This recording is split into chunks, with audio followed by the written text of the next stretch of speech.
పరిత్రాణాయ సాధూనాం వినాశాయ చ దుష్కృతాం ధర్మ సంస్థాపనార్థాయ సంభవామి యుగే యుగే.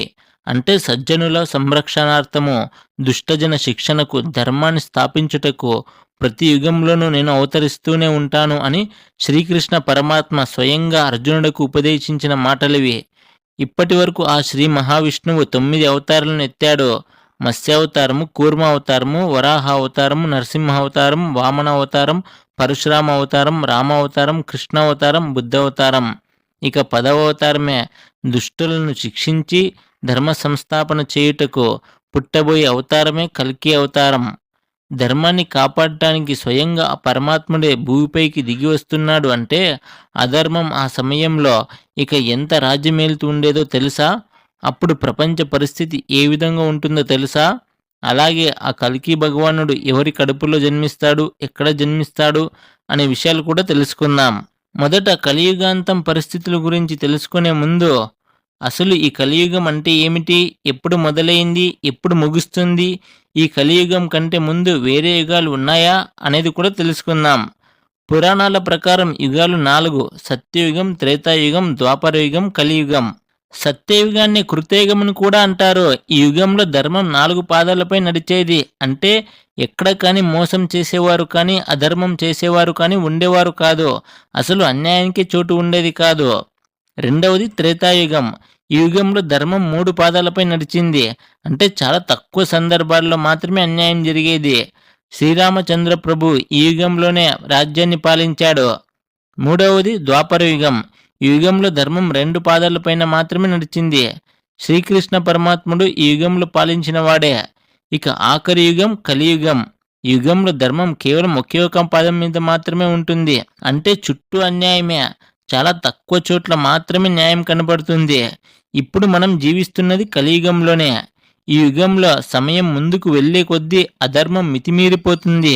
ఈ యుగం హిందూ మరియు బౌద్ధ కాలమానాలకు ఆధారమైన సూర్య సిద్ధాంతం ప్రకారం 4,32,000 సంవత్సరాలు ఉంటుంది.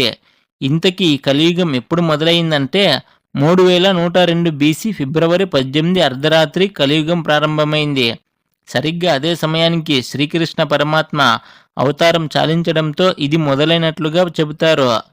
సరే, ఇప్పుడు విషయానికి వస్తే కలియుగం చిట్ట చివరిలో పరిస్థితులు ఎంత భయంకరంగా ఉంటాయి అంటే ప్రజలను భయపెట్టే పాలకులే రాజ్యమేలుతారో.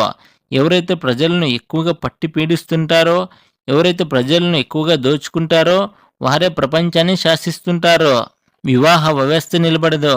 భర్తను గౌరవించే స్త్రీ కానీ, భార్యను చూసుకునే పురుషుడు కానీ అస్సలు ఉండరు. అందరూ శారీరక సుఖాలకు ఇష్టపడి విచక్షణ రహితంగా ప్రవర్తిస్తుంటారు.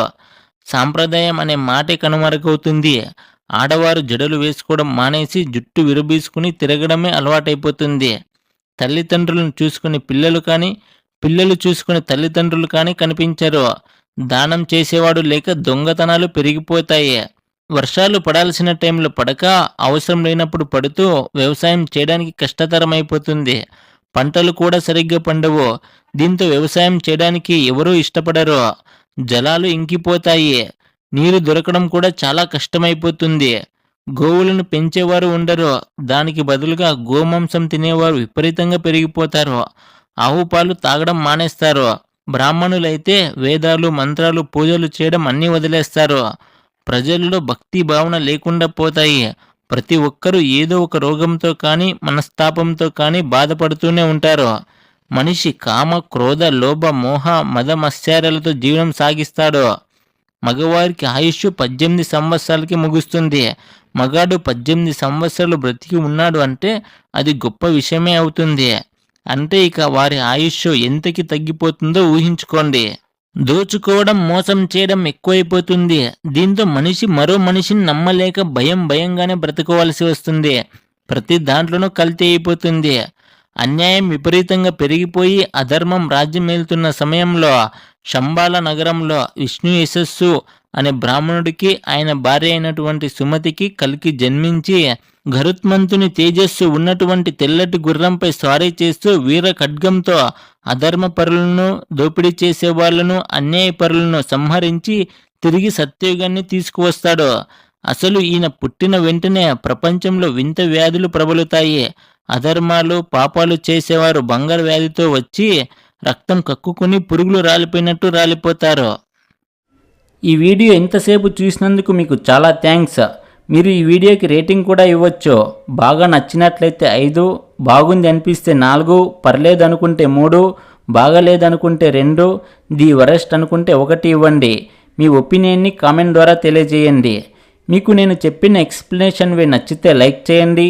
అలాగే మరిన్ని మంచి టాపిక్స్ కోసం ఎన్ఏకే ఛానల్ని సబ్స్క్రైబ్ చేసుకోండి.